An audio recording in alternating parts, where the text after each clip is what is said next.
Hello everyone, welcome to all exam mocks. तो SBI clerk का third shift के लिए चलो बात कर लेते हैं। तो पहले मैं ओवरऑल जैसे कि मैं बात करता हूँ तो ओवरऑल पेपर था वो इजी लेवल पर ही था। मतलब बहुत सारे स्टूडेंट बोल रहे थे कि अटेम्प्ट्स उनके ज़्यादा हुए हैं। लोगों ने 80 प्लस ही अटेम्प्ट्स दिए हैं, मोस्ट ऑफ द पीपल्स ने। बस ये इसमें रीजनिंग का सेक्शन था जो कि अब इस बार गेम खेल लिया, क्योंकि रीजनिंग में कुछ ऐसी चीज़ें आए हैं जैसे कि ब्लड रिलेशन आ गया। इंग्लिश में पैराजम्बल्स आ गया था 5 क्वेश्चन। ठीक है, पैराजम्बल्स। तो जैसे कि ये स्टैंडर्ड ही है, एसबीआई क्लर्क हमेशा ये अपने पेपरों में रखता ही है। अगर प्रीवियसली शिफ्ट्स में नहीं आया तो इसका मतलब ये नहीं कि हम ये एक्सपेक्ट कर सकते कि ये नहीं आए।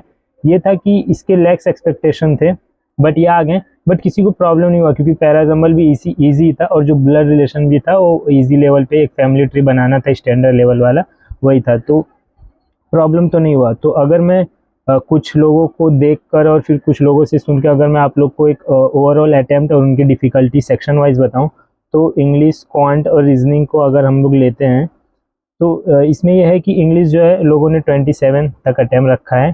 क्वांट में जो है वो 25 टू 27 रखा है अटैम्प्ट, और डीआई की वजह से कुछ लोगों को प्रॉब्लम होती है और हम लोग यहाँ पर एवरेज लेने की कोशिश कर रहे हैं। और जो रीजनिंग है उसमें लोग 30 प्लस किए, तो इवन 32 के मेरे ज़्यादा रिस्पॉन्स सुने हैं मैंने। बात करें लेवल की, तो लेवल इसका इजी टू मॉडरेट गया है। ठीक है, क्वांट का भी इजी टू मॉडरेट गया है। इसको भी इजी टू मॉडरेट में हम लोग रख सकते हैं क्योंकि इसमें भी कुछ प्रॉब्लम नहीं हुआ है। अब चलिए बात करते हैं हम लोग डीप एनालिसिस हर एक सेक्शन का। अगर मैं इंग्लिश की बात करता हूँ तो क्या क्या टॉपिक्स थे जो इसमें आए थे। तो पहले हम लोग इंग्लिश की बात करते, तो इंग्लिश में आरसी हमको देखने मिलता है, जो कि एक आरसी था। 7 to 8 क्वेश्चन ही इसमें थे, ज़्यादा क्वेश्चन इसमें नहीं आए थे। प्रीवियसली 9 क्वेश्चन आते थे किसी 10 में। मुझे चांसेस है कि 7 ही क्वेश्चन आएंगे क्योंकि 5 मार्क्स पैराजम्बल के ही आ गए थे, तो उसकी वजह से मैं भी यहाँ पर आरसी पे क्वेश्चन कम हुए हैं। आरसी का जो टॉपिक था वही जो हमेशा मैं आप लोग को बोलता हूँ कि जितने भी बैंकिंग और गवर्नमेंट एग्जाम होती हैं वो most of the time topics को एक जनरल तरीके से रखती है। मतलब वेदर इट्स स्टैटिक जी के रिलेटेड होती है, तो इसमें भी कुछ अवेयरनेस और ग्रोथ रिलेटेड ही देखा गया था। तो जो टॉपिक था वुमेन्स वर्कलोड के ऊपर था। ठीक है, वुमेन्स वर्कलोड। इसमें 3 साइनो एंटो थे। इसमें से मैं सुना हूँ जैसे कि 2 साइनो था और एक हमारा एंटो था मे बी। तो तीनों का तो मुझे नहीं पता, बट मे बी एक स्पोर्ट था, स्पॉट समथिंग, और कुछ तो एक एक्ट के ऊपर था समथिंग, एग्जैक्ट मुझे पता नहीं और एंटो का पता नहीं।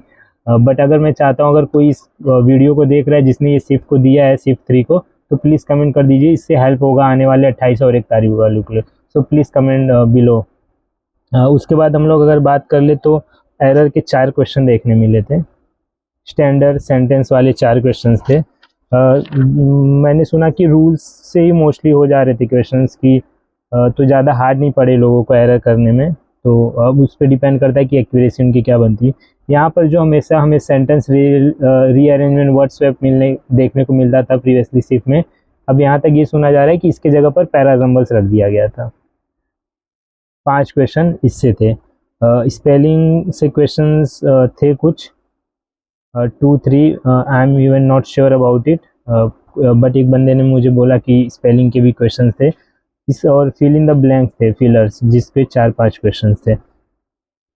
और उसके बाद अब हम लोग बात कर लेते हैं रीजनिंग के ऊपर, पहले सेकंड। तो रीजनिंग का इस बार कुछ चीज़ें चेंज हुई हैं। ये थोड़ा मतलब शिफ्ट वाला जो इस समय एग्ज़ाम चल रहा है उसके रिलेटेड थोड़ा सा डिफ्लेक्ट हुआ है, थोड़ा सा चेंजेस इसमें देखने मिले थोड़े क्वेश्चन से। एज इंग्लिश में भी हमें पैराजम्बल्स देखने को मिला जो कि प्रीवियसली नहीं देखा गया था। मेरे 22 फेब में भी पैराजम्बल्स आए थे, बट वो सिंगल सिंगल वाले थे कि एक क्वेश्चन है वो मोस्ट ऑफ द टाइम उसको हम लोग सेंटेंस रीअरेंजमेंट भी बोल सकते हैं क्योंकि वो पैराजम्बल्स टाइप नहीं था, वो थोड़ा ईजी टाइप में था। तो अगर मैं रीजनिंग में बात कर लूँ तो रीजनिंग में मैं पहले बताना होगा कि सिलोजिज्म था। ओनली अ फ्यू वाले आ रहे हैं, तो प्लीज़ जिन्होंने जिनका नेक्स्ट आने वाला है ओनली अ फ्यू वाले टाइप्स को प्रैक्टिस कर लें। मैं बेस्ट सोर्स बताना चाहूँगा कि जहाँ से मैंने स्टडी की थी, अंकुश लांबा से, उन्होंने बहुत अच्छा पढ़ाया है। तो आप लोग उनको रिफ़र कर सकते हो और वहाँ से ये वाला अपना टॉपिक कवर्स कर सकते हो। 3 क्वेश्चन यहाँ से आए थे। इनइक्वालिटी से 3 क्वेश्चन थे। हाँ, इनइक्वालिटी से 3 क्वेश्चन थे। उसके बाद ब्लड रिलेशन, जैसे कि मैं कह रहा था, ब्लड रिलेशन इसके भी 3 क्वेश्चन थे और स्टैंडर्ड था, स्टैंडर्ड फैमिली ट्री हम लोग को बनाना था इसमें। इवन इसमें अल्फ़ा न्यूमेरिक सीरीज़ आ गया था, अल्फ़ा न्यूमेरिक सीरीज़ से 5 क्वेश्चन आ गया था। मतलब जैसे मेरे टाइम भी आया था, मुझे भी शायद 3-4 क्वेश्चन आए थे मेरे वाले शिफ्ट में, तो इसमें भी अल्फ़ा न्यूमेरिक सीरीज़ के क्वेश्चन देखने मिले। चाइनीज़ कोडिंग के जहाँ 5 क्वेश्चन आते थे, यहाँ पर इस बार सिर्फ 1 क्वेश्चन आया था, अभी थोड़ा ईजी था, मतलब वन लाइनर वाले जो चाइनीज़ कोडिंग के क्वेश्चन आते हैं। अब आ जाते हैं पज़ल पे। पज़ल में हमारा सबसे पहला टाइप जो बहुत लोगों को छप गया दिमाग में, वो मंथ और डेट वाला है। होता है ना, जैन, फेब, मार्च, और फिर 11 और 13 तारीख, और फिर ऐसा हम लोग पॉसिबिलिटी कुछ बनाते हैं और फिर फिलअप करते हैं। ये वाला एक क्वेश्चन था, ये 5 क्वेश्चन 5 मार्क्स का था, ये 5 क्वेश्चन इसमें थे। सेकेंड हमारा स्टैक बेस पजल था, एक चीज़ों को रखना था, स्टैक बेस था, कुछ 8 आइटम्स थे, 8 को अरेंज करके रखना था। मेन चीज़ इसमें अनसर्टन पजल आ गए थे, अनसर्टन वाले पजल।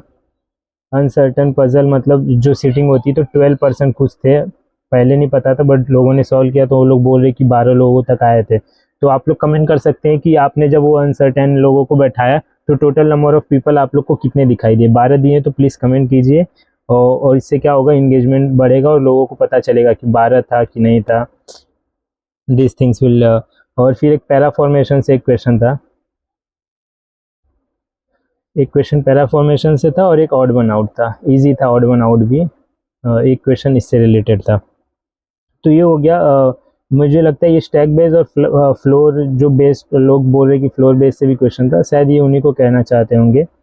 तो मेरे ख्याल से ये दोनों सेम है, बाकी इसमें इतना ही था। तो अनसर्टेन पैजल वाला एक नया ये आ गया था, और दूसरा हमारा ये ब्लड रिलेशन प्रीवियसली जो कंपेयर करें तो इससे ये आ गया था। चलिए क्वांट पे बात करते हैं। तो क्वांट पे हमारा सेक्शन जो था, ये स्टैंडर्ड फॉलो किया गया है पूरा, मतलब कुछ इसमें नया नहीं देखने के लिए मिला, जो हम लोग प्रीवियसली शिफ्ट में दे रहे वही थे। सिंप्लीफिकेशंस था, जैसे कि सिंप्लीफिकेशन से 10 क्वेश्चन थे पूरे, और उसके बाद 2 DIs थे जैसे कि हमेशा आ रहे हैं। 2 DIs में एक बार ग्राफ वाला था और एक टेबल था। टोटल 10 क्वेश्चन ये ले लिए थे, और जो ये दोनों होने के बाद, मतलब 15, 10, 25 लेने के बाद 15 पूरे वर्ड प्रॉब्लम ही थे। वर्ड प्रॉब्लम में यू कैन से 15, 10, 25, 5, 10, 35 हो रहे ना। तो वर्ड प्रॉब्लम्स 15 थे, इसमें मेरे को लगता है सीरीज़ को भी ऐड होगा, क्योंकि लोगों ने सीरीज़ के बारे में बोला नहीं, तो शायद मेरे ख्याल से सीरीज़ इस बार नहीं आया था। मतलब मैं श्योर नहीं हूँ, बट मुझे कमेंट करके बताइए अगर जिनका ये शिफ्ट हुआ है कि सीरीज़ के भी क्वेश्चन थे क्या, क्या आप लोगों को रॉन्ग सीरीज़ या मिसिंग सीरीज़ पेपर में देखने के लिए मिला था क्या। और अगर बात करें जो ये वर्ड प्रॉब्लम है, और अरिथमेटिक और बेसिक अलजेब्रा से रिलेटेड थे, तो इसमें क्वेश्चन बोर्ड से थे, एक क्वेश्चन, ठीक है। मेंसुरेशन से 2 क्वेश्चन थे। तो हम लोग, मैं शिफ्ट वाइज इसलिए एनालिसिस भी कराता हूँ ताकि जिनका जो शिफ्ट है वो इस हिसाब से देख ले, मैं भी थोड़ा रिलेटेड कुछ हो जाए। ट्रेन से रिलेटेड सी शिफ्ट 2 22 फेब को भी थोड़ा मॉडरेट लेवल पे गया था, और आज 27 फेब था, तो उसमें भी मेरा प्रीवियसली वीडियो देखे रहोगे तो उसमें थोड़ा सा मॉडरेट लेवल पे गया था। THD से भी क्वेश्चन था। सी इसमें बोर्ड, ट्रेन और THD, ये तीनों को हमेशा मिला के पहले एक क्वेश्चन या 2 क्वेश्चन आते थे, लेकिन ये हर एक पर्टिकुलर टाइप से क्वेश्चन पूछे जा रहा है। मिक्सचर एंड एलिगेशन से एक क्वेश्चन थे, एजेस से एक क्वेश्चन थे, पार्टनरशिप से एक क्वेश्चन थे, और प्रॉफिट एंड लॉस से भी एक क्वेश्चन थे। SICI का मिक्सचर था मे बी, उससे भी एक क्वेश्चन थे। तो और P&L में मार्क प्राइस से रिलेटेड था, MP और CP दिया था, उसको लेके सॉल्व करना था। तो ओवरऑल अगर मैं इसको शिफ्ट, यहाँ पर शिफ्ट है 1, 2 और 3 से अगर मैं इसको कंपेयर करूँ, तो लोगों के मुताबिक ये इजी गया था, ठीक है। इजी मॉडरेट नहीं, इजी लेते हैं, इसको मॉडरेट लेते हैं। ये भी इजी टू मॉडरेट था, मतलब इजी टू मॉडरेट गया है, और ये जो है ये भी इजी टू मॉडरेट गया है। अब लेट्स सी कर देखते हैं कि क्या होता है। तो अगर आप लोग को सिर्फ 4 का एनालिसिस देखना रहेगा, जो भी रहेंगे वो लोग मेरे साथ जुड़ सकते हैं ऑल एग्जाम मॉक्स पे। सब्सक्राइब करके रखिए ताकि नेक्स्ट वीडियो आपके पास तुरंत आ जाए। Thank you everyone.